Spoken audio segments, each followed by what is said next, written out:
All right, folks, welcome back to the Land Fixer podcast. I'm your host, Logan Swanson, and we have our second guest ever on the podcast today. Good friend, fellow investor, partner at times, Jason Wolbrink. Um, he has a lot of things going on, but he's here to discuss. He's a land flipper, um, among other startups he's got going. And he's on today to tell us a little bit about what he's got going on, but also the big topic is spirituality in real estate investing. So, Jason, go ahead, do a little intro of yourself. Tell folks how you got to this point today, and then, man, just feel free to kick it off on the topic. Well, thank you, Logan. Thank you for having me on the podcast. Excited to be here with you and listener audience today. Yeah, I do have a lot going on, and there has been a lot. It's hard to really summarize, but in the entrepreneurial side, my wife and I have started several businesses, some that I've exited, some that we're working on now. And we actually run actively a nonprofit. We have a mission nonprofit in the US, we have a foundation, but in South America. And so I spend some of my time in Lima, Peru, running that. Logan, of course, has been actually with me last year to Peru. He came for a short visit, so he knows all about that. And real estate investment, I flipped houses. I have rental homes, still have that, not trying not to flip houses anymore. And then I've done a lot of land flipping, land development, building over the years. And currently I am active in my company, Banna Land Company, Banna Properties. I'm still doing that. We have some farm developments, we have some subdivisions, and we have some land flips going on as we speak. Well, badass. And then just to maybe say some of your bona fides, I think you might be the only person I know who's done a seven-figure land flip. Tell us a little bit about that Yeah, deal. man. Well, that's a pretty big story, but I mean, it was actually a pretty simple deal. When it comes down to it, the deals are all about numbers. Our marketing systems led us to a great lady who we built rapport with over many months. Um, and one thing that I pride myself in, which kind of leads us into the spiritual side, is that I look at business from a source of integrity that we should always be here to serve others and improve their lives. So it's not a zero-sum game. It's not like someone's loss is my gain. And so in this situation, the lady had a property, fairly large property, that her deceased husband or late husband had, it was his baby. She lived on the other side of the country, didn't know what to do with it. Property wasn't in a condition that she could really sell it on the market as is and do very well with it. There had been some logging done and some things. And there were some title issues. There were 8 children involved that all had to sign off and lived all over the country. And so, long story short, they say that all your money's made when you buy. There was quite a bit of work of fixing, I guess, in order to make that deal work. Some access issues. We and my team, really have to give credit to my team. We were able to make it happen. It worked out well for her. She was in a bad financial situation where she was very asset rich and cash poor, I guess, when the husband passed away. And so it worked out for her. We were able to get her 7-figure check in hand. And then we did some improvements on the property. We were able to get some easements signed for a couple access points. So we did some road work and such.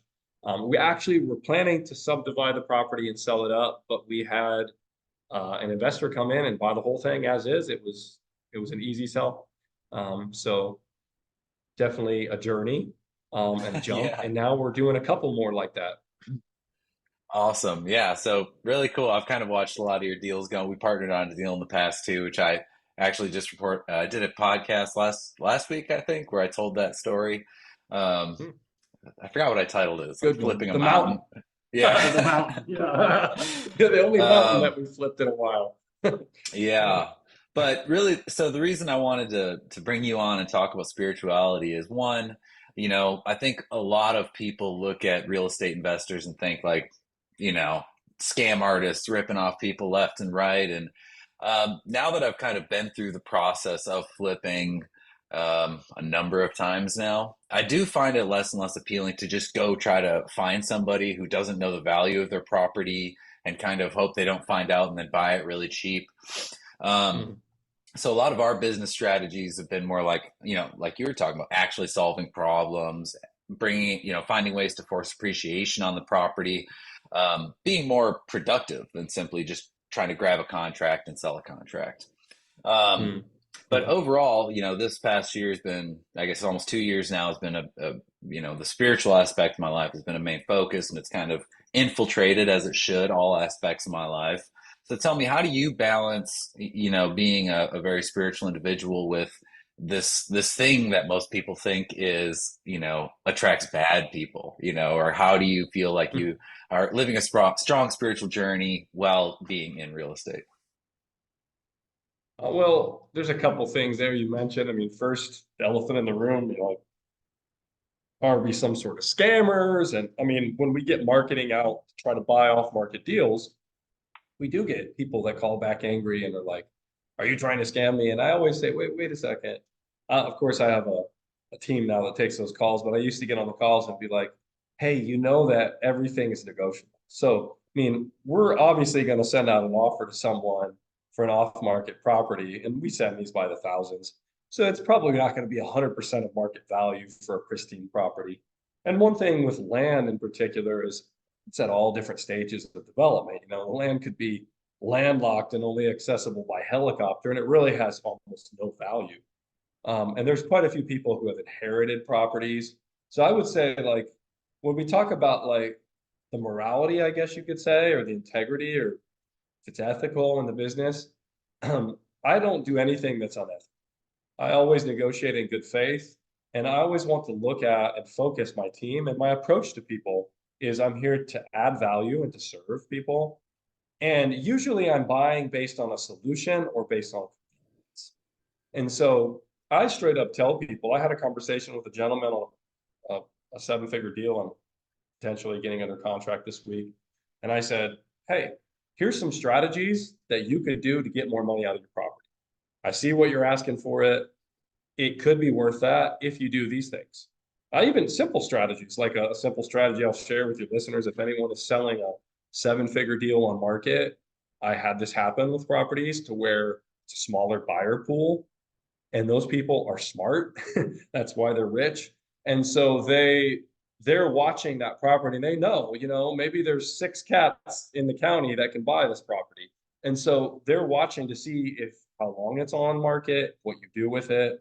And it happened to me that I sold a property, pulled it off the market, and I got two higher offers after I put it under contract. Well, why? They had been watching, and when it went off market, they went, "Oh, I was hoping I to missed it. develop that or get a deal on that. Looks like somebody beat me to it." And literally, agents would call me and say, "Hey, is it still available? What are you going to do with it?" Hmm. And it's like, "No, I took it off the market because I sold it." But this is the kind of thing that I communicate to the people that we buy property from. And I told a gentleman last week, I said, "Hey, take if your listing agreement's going to lapse, let it lapse for a couple of weeks, see what happens. You never know, because this is in that type of property. Other properties, work needs to be done. I'd say convenience. When they're smaller, lower value properties, I live on the other side of the country. I don't have the time or energy. And so what we do is we bring in a solution. It's the same thing when I flipped houses years ago. There's the foundation that's cracked, or there's some sort of mold to mitigate, or there's some issue why, your Joe Blow first time home buyer will not buy the property. And so we're always solving a problem for people. We also look at it as relational based. So I look at people are first, money is second. And so money actually comes from a fruit of helping add value to someone's life. So when I was buying my first rental house, I understood that concept from a mentor. And he said, basically, if you provide a safe home for a family, the secondary benefit or the side effect is that they put money in your pocket. So don't focus on making money, or it'll take you down a road where people will then have issues with integrity and do unethical things. And basically, you're worshiping money. You're running after money. And it's a terrible God to have because you'll never have enough. But if you take yourself down the road of purpose, And so it makes sense if I have one rental house that provides one decent, safe, and clean home, I get one rent. But if I have five or 10 or 20 or 50, in that way, the side effect is my business's prosperity. And that really helped me focus. And I think it helps me connect back spiritually. Like, what is the greater purpose of what I'm doing? I don't know if that makes sense. Oh, 100%. Yeah. And there's a few things that I feel like I've truly come to believe. One of them is like humans are um, not, uh, let me see, what's the best way to word it? I can't remember exactly how it is, but we're not like earthly beings that have occasional spiritual experiences. We're spiritual beings that are having human experiences. And what that kind of leads me to understand is that humans are meant to worship something, right?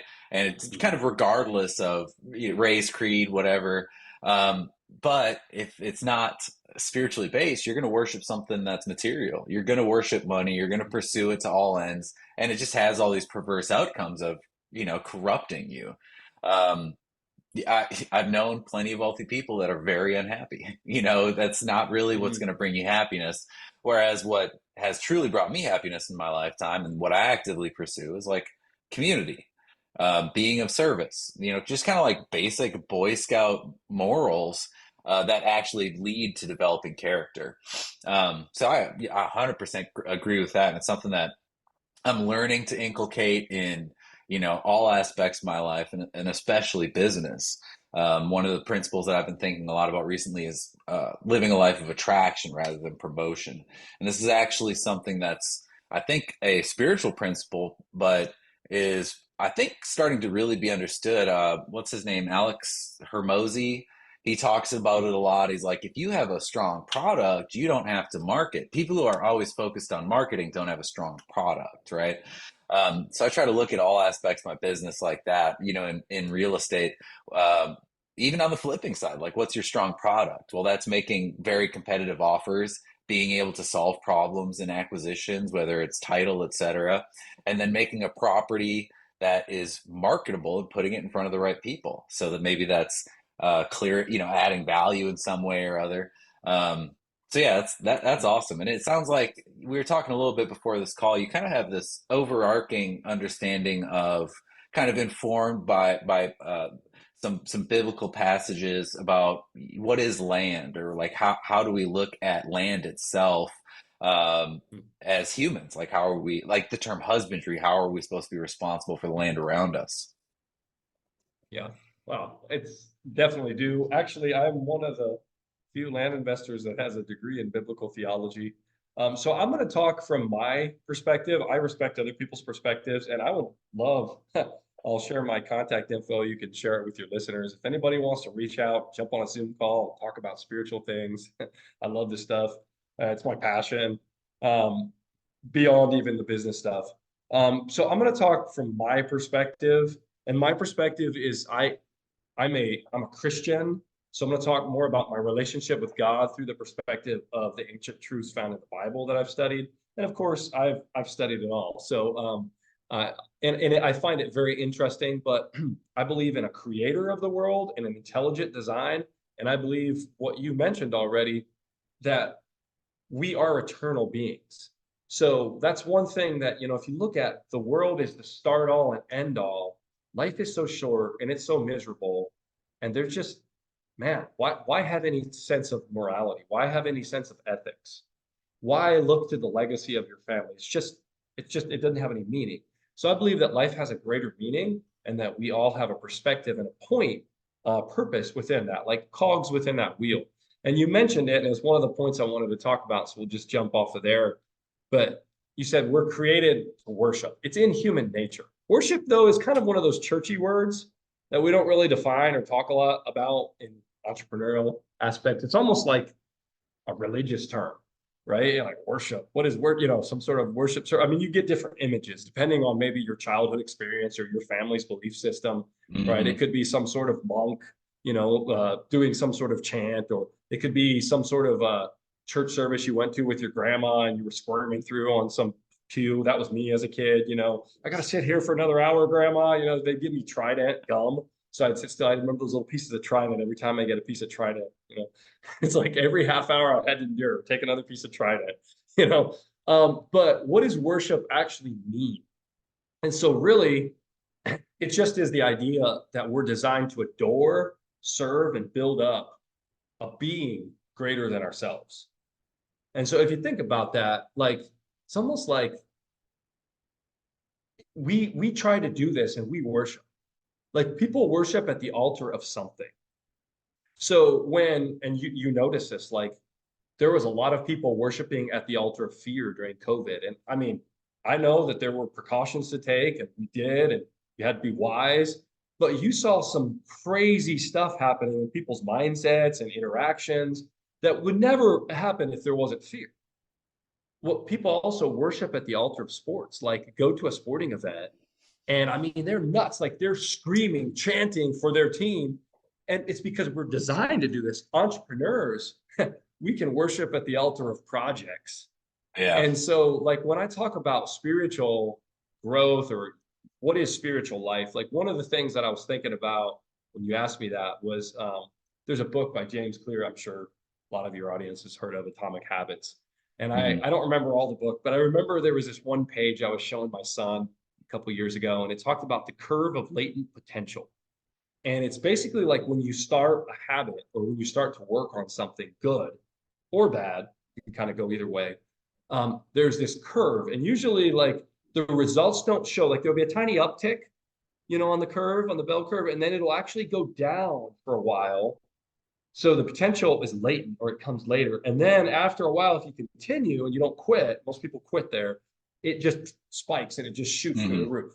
And so a couple examples would be like you decide to work out. Okay, so this is me. I got on this like workout challenge with I have two teenage sons, and they found this program called Steve Weatherford. He's this ex NFL guy. It's Armageddon. I'm supposed to get big arms. So I'm like, yeah, I got kind of scrawny arms. I'm gonna beef up with my boys. So we started this thing, and you start it, and you're pumping iron the first 5 days, which last week was my first week. I'm gonna be honest, like I have been sore every day. I've hated my life. Like I slept all weekend. Today we were restarting the workout, and I know for a fact, because I've tried to stay in good shape over the years, like when you really dig down on fitness, I mean, this because Yeah. I mean, just Logan's gotten in really good shape in the last couple of years. He's definitely done this. That first few weeks, like maybe you don't lose any weight, maybe you even gain water weight, maybe you have less energy, maybe you feel even more discouraged about it because it just sucks, right? I mean, it's like nails on the chalkboard, but you're in that curve, you're in that dip. And then all of a sudden, maybe 6 months into it, people are like, dang, you're looking good. Maybe a year later, they're like, oh man, he takes care of himself, and that it goes up. And what do people say when that happens? They haven't seen the latent potential and the backstory. They just go, man, they're an overnight success. They see this in entrepreneurial endeavors all the time. Like they don't see the grind. Well, that curve also goes the opposite way, in a negative way, in us in our lives sometimes. And as entrepreneurs, we'll face this a lot too. And it's like, here's an example. Like maybe you're just rocking and rolling, getting your business going, and there's these hammer cycle times, like where you have to smash the hammer, to get things going. So you're on the grind, right? So you're busy running, working, grinding. You're not even thinking about your health. You're just rocking it at work. Your eating habits go south. Hmm. I've done this. Like Yeah. travel, gas station food, which is terrible. Your rest habits, your sleep cycles are messed up. I've got to stay up late and get this done. We've all been there. And it doesn't seem to be a problem for a while, because when you flip the curve of latent potential upside down, I'd call it the curve of latent failure, right? It actually seems like you're doing fine. You're actually going up because those things haven't caught you yet.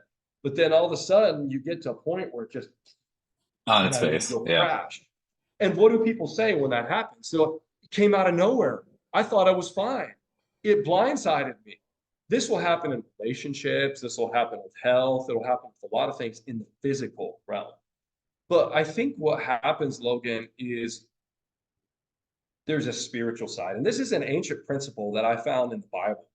It's actually the Apostle Paul wrote it in 1 Thessalonians 5:23. And in the text, he said, may your whole spirit, soul, and body be kept blameless at the coming of our Lord Jesus Christ. So he's saying, like, look toward the future in your life and be a manager of your spirit, your soul, and your body. Well, it's funny because a lot of times, when you go to church, you hear a lot about spiritual things, but you don't really always connect them. We don't know how to connect that.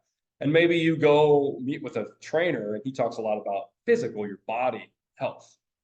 And then there's that soul, which what are these three things, right? And how are they connected?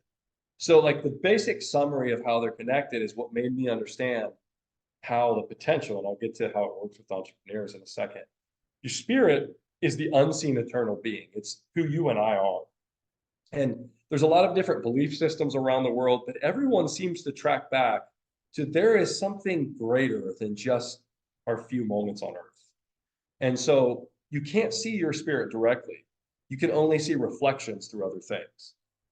And then your soul, the soul is a really big one because I think most of the crises that are happening in families and in individuals and entrepreneurs and in society around the world right now comes from a lack of peace in people's soul.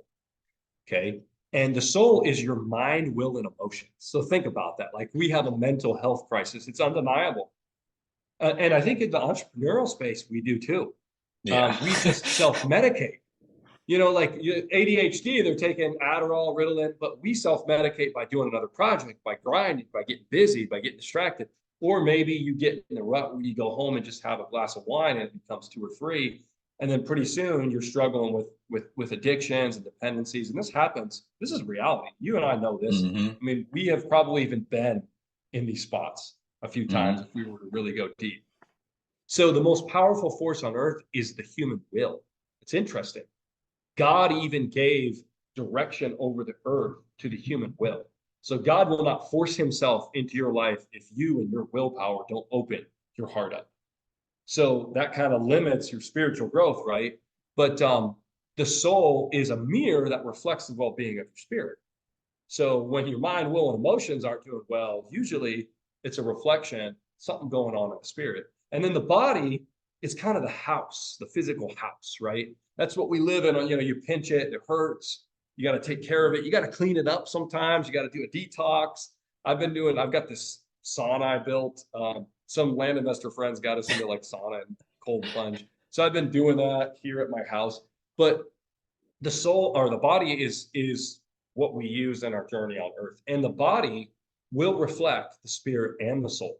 Like, if there is peace and health in the spirit and the soul, generally speaking, I mean, we're obviously humans and there's a fallen condition of mankind and there's sickness and disease on earth that we're all exposed to. No one's going to live forever. But there is definitely a difference in the body. And there's a lot of people that are sick because of problems in their spirit and soul. And, goes back to the spirit as the root of that. And a way of putting it, I heard once that really caught my attention. They say, you are a spirit, you have a soul, and you live in a body. That's a So, good distinction for sure. Yeah, and I right. really It's like just simple. uh, kind of another similar thing that came to mind. I heard recently somebody was talking about in our society right now, there's this like we try to separate all these different parts of like our humanity. So they were talking about like your physical health, your mental health, your emotional health, whatever, your financial health, and your spiritual health. And I don't see a distinction. Like these things are all just Just combined, health. you know. And I think Yeah. the spirit what the spirituality informs me on is if you can have a mentality of what direction you ought to be pointed in, that makes your path clear, like the journey you need to walk, and the outcome is those aspects of health. So if you believe you're guided to an end, which is you in the past you had me do this exercise where you put like what are the take 6 words that you want to define yourself, like what is the character of Logan, what is the character of Values. Jason. Yeah, put those values up and then just in short order define them and then allow that to inform your decision making. Like what would a good husband do, what would a good father do, what would a strong person do, what that allowed me to do is like incorporate those into my spiritual life, allow them to inform the decisions, and it kind of lays the road out in Mhm. front of me, and I'm no longer as like outcome focused, which in reality you have little control over. It's like you have little control over Mm. You can send a Mhm. thousand, 10,000 mailers. It might not result in a deal, you know. But if you're following the journey that's laid out for you, that's kind of informed by the spirituality, and you know that that's not just a financial health, it's not just a mental health, it's all these things sort of combined. You start to have Mm. this fullness of potential, and you stop kind of isolating aspects of yourself, and you start seeing yourself as a complete being on that journey. I don't Mm. know, that's a big phase shift that's happened for me recently. Like, Mhm. if I'm not, you know, eating right and going to the gym, I'm not going to have good mental health. You know, if I'm not Mm. taking time to pray and meditate, I'm not going to have good mental health or physical health. You know, it's like all these things are combined into one sort of deal. But the spirit is like the animating principle. That's what kind of the spirituality of it Mm. keeps that journey consistent for me. I think what happens, go back to that curve of latent potential or latent destruction, as I mentioned, if it's flipped. And I think what happens, and I mean, I've been down this road and I've fallen into that hole. And by God's grace, I've been picked back up too. And I know a little bit about your story. You've probably been down there. You know, we know that alley. You know, so like I've lived down there before. But what happens is that we end up focusing so much on our accomplishments, and we accomplish a lot, but we have no satisfaction in what we do. And whenever you're doing that, that's a strong evidence that number one, your soul is in danger, which is always a reflection of your spirit, and the principles that I want to talk about a little more. And so there's really, I guess, three things, three facets of spirituality when you want to talk about you as an entrepreneur or me. And this is from my journey personally. And as I mentioned before, I respect everyone's thoughts and beliefs, and I would invite any kind of conversations. Um, really love to. And one thing that I'm big on is experience. And that maybe it's just the entrepreneurial experience, spirit in me. It's like, you can tell me, oh, great, but I want to try it. And so I've been down quite a few roads, but what I found, I experienced it. And it's like, wow, you'll know the truth and the truth will set you free. Like once you do it once, you're like, oh, I've been doing that wrong my whole life. And I keep having these revelations in business. You're like, oh, that was easy. And honestly, the seven-figure deal, or seven-figure profits, that deal was just as easy as the very first deal I did, made $500 on. It's like, Mm-hmm. I mean, the numbers are different. There's a few more pieces to the pie, right, in the puzzle, but we're growing. And so there's three basic sides to that, or facets to that. And the first one is relationship. And for me, this is what really changed the direction of my spiritual life. Because I grew up in a family that was very religious, and I'm very thankful for that formation. And I also grew up going to a church denomination that's very traditional. And so there were certain things that were placed to me as value systems. And it wasn't always about relationship and being sincere and about having the right identity. It was a little bit more on the external focus, how you dress, how you talked, how you looked, that you didn't miss a service. It was a little more on what I could do. And one thing that I understood when I started to dig deeper into this, I read this actually in the Bible. In Ephesians 2:8 says that salvation, spiritual life, is by grace and faith. It's by grace through faith. So grace is when you get a gift from God that you don't merit, you didn't deserve it. And it's through faith, which is I have to believe in something I don't see and reach out to it, or I'll never receive it. And it says it's not by works, it's not by what I do. We would never be able to do it. And it makes sense because you look at religion all over the world. They're a system of rules and regulations that if you were to fulfill all these, then you would be all right. Mm-hmm. But the human condition, if we're honest, and entrepreneurs, we got to be brutally honest. We know our limitations. I mean, you have one deal go bad, you know your limitations. You don't learn from your successes, you learn from your Right. failures. It's like, I can never get there with God from my parents. Like, I have my high times and my great podcast chats, and then I have the times where I'm, losing my patience with my kids, and there's those days where I'm like, I don't even want to do this anymore. And so what I realized, like, there's got to be something deeper here. And so that's when I started to dig in. What does that relationship look like? And if you think about it, all life in general, all life on earth starts and pivots around relationship. I mean, you and I wouldn't exist if our parents didn't have a relationship and decide to have sex and conceive us. Conception starts with relationship. And so if you think about that, all life flows from relationship. And obviously, it should also flow from love. Now, things aren't perfect in the world right now. There's a broken world, so it's not always flowing from love. But the scriptures teach, and I'm fully convinced from my own experience, this has been my experience, that God is not mad at us.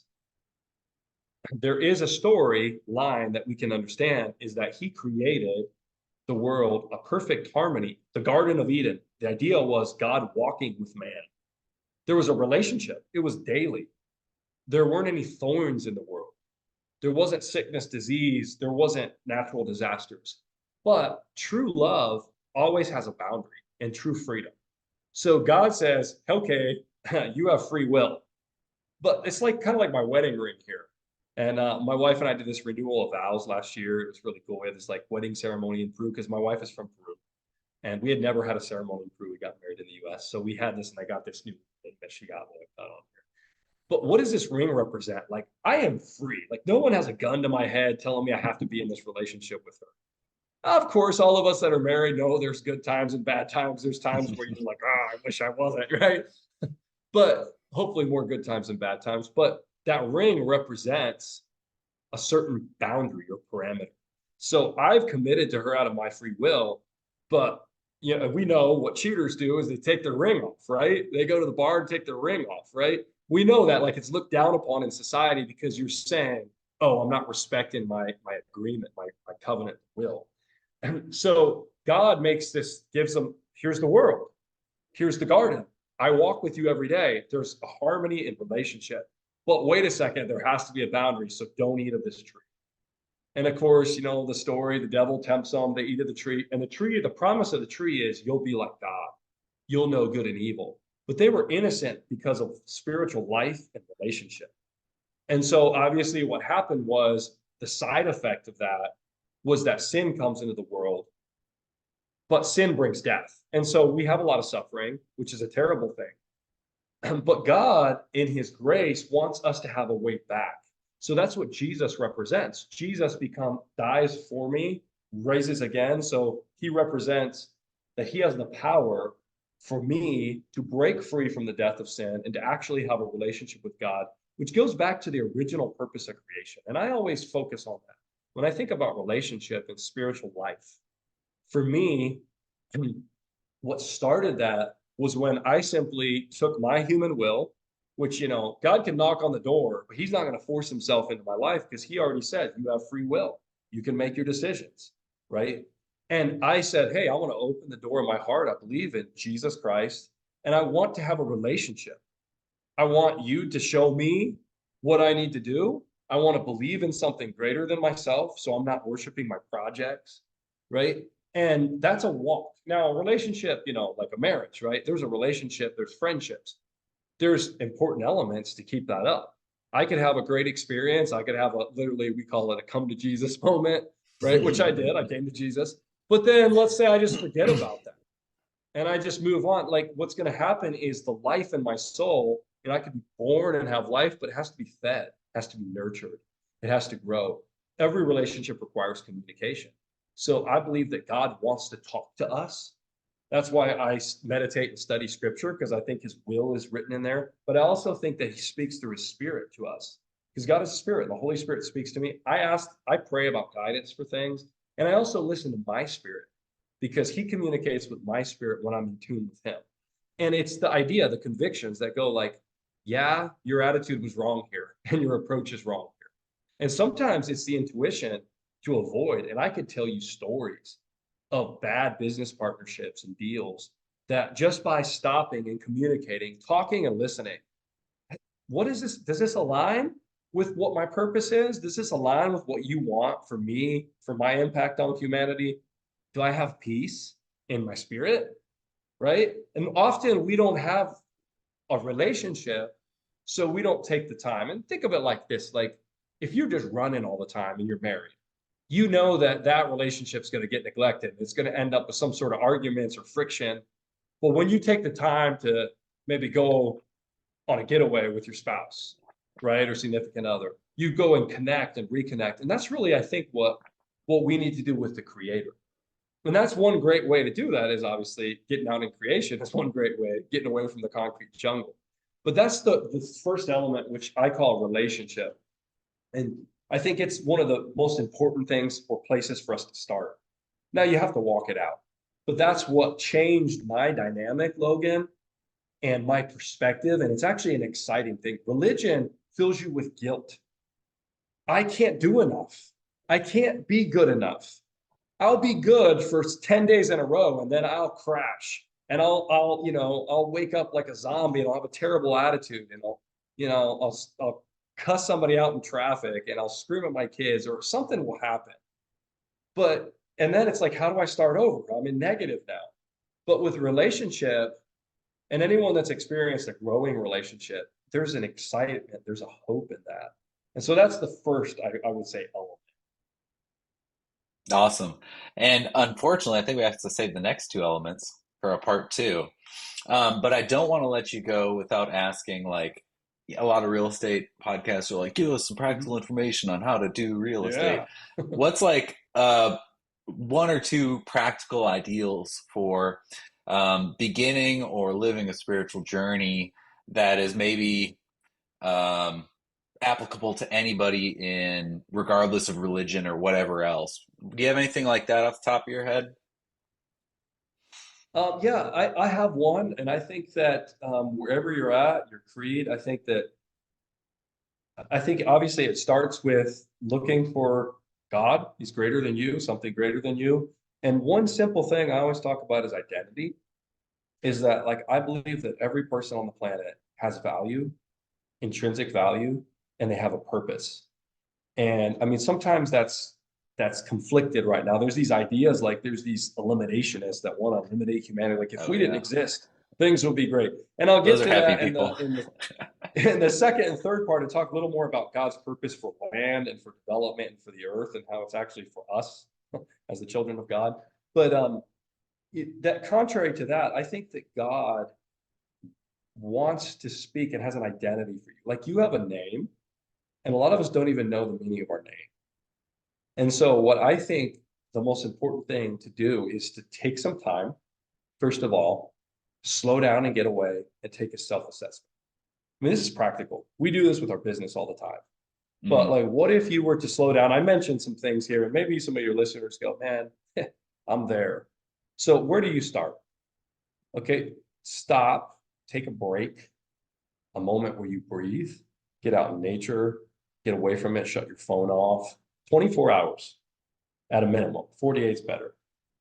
And first, it's just like disconnecting. And then actually say, how am I doing? How's my soul, my mind, my emotions, my thought life? And then how is that reflecting my spirit? Like, have I never even went down that path? And then one thing that I think you can do is you can ask God, ask the creator, just say, even if you're like, I'm not even sure if I believe in him, just say, who do you think I am? Like, who do you think I am? And I have this crazy experience that I've seen in lots of people and myself is when we go to God and we just ask the creator, we like, do you love me? And who am I? Those are really important questions. And usually sometimes that's one way to connect with your spirit too, because those type of things come through our spirit. And so, just think about it, journal about it a little bit. Maybe there's a roadblock that pops up. Maybe there's some trauma, there's some belief systems, some conflicts, some frustrations. That's good too. Write that stuff down too, because then you know where you need to start working.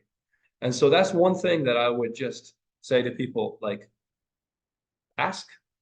And in order to do that and be in that place, you really need to get away a little bit.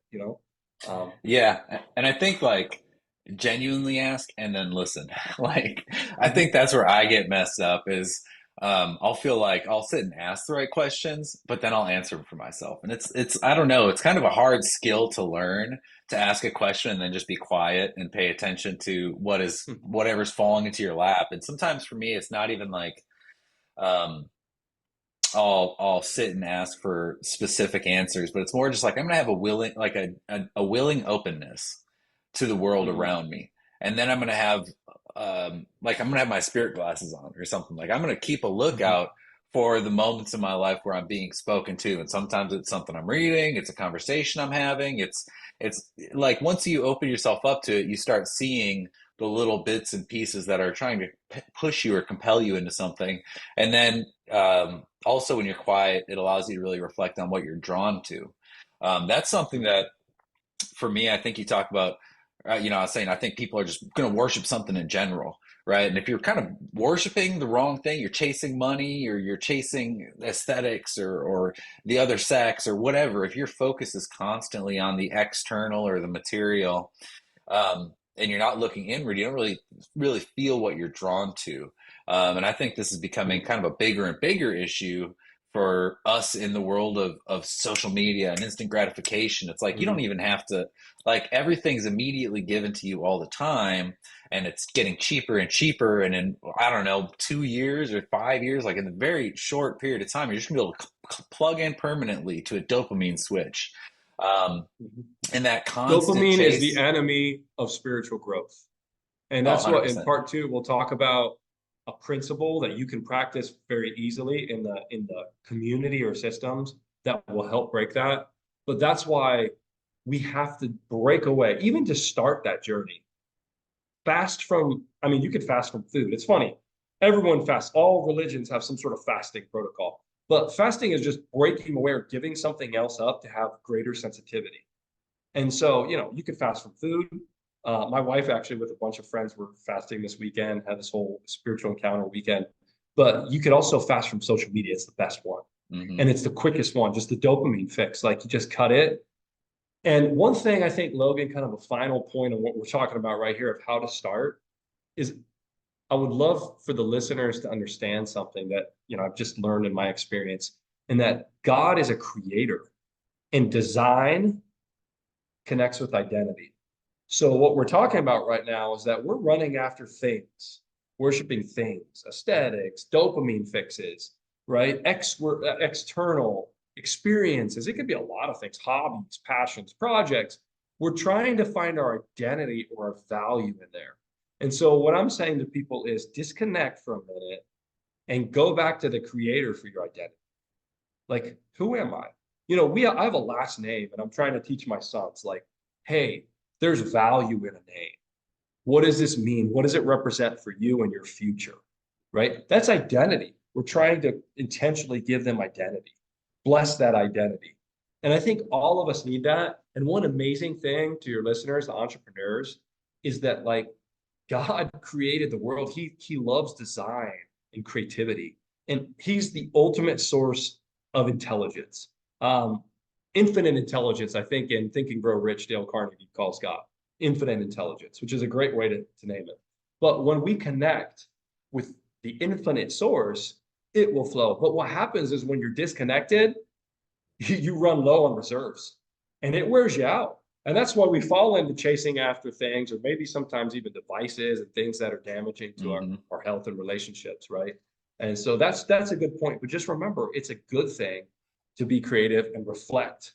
And also, God is a spirit. He wants to connect with our spirit. And so I think when you take your identity question, go back, do you love me? Who am I? And just listen. And sometimes we walk, sometimes we go out in nature. Sometimes the first few times you might not hear anything. That's okay too. Journal. Sometimes other things come up. Journal. I always say write it down because that helps clear your mind, Yeah. right?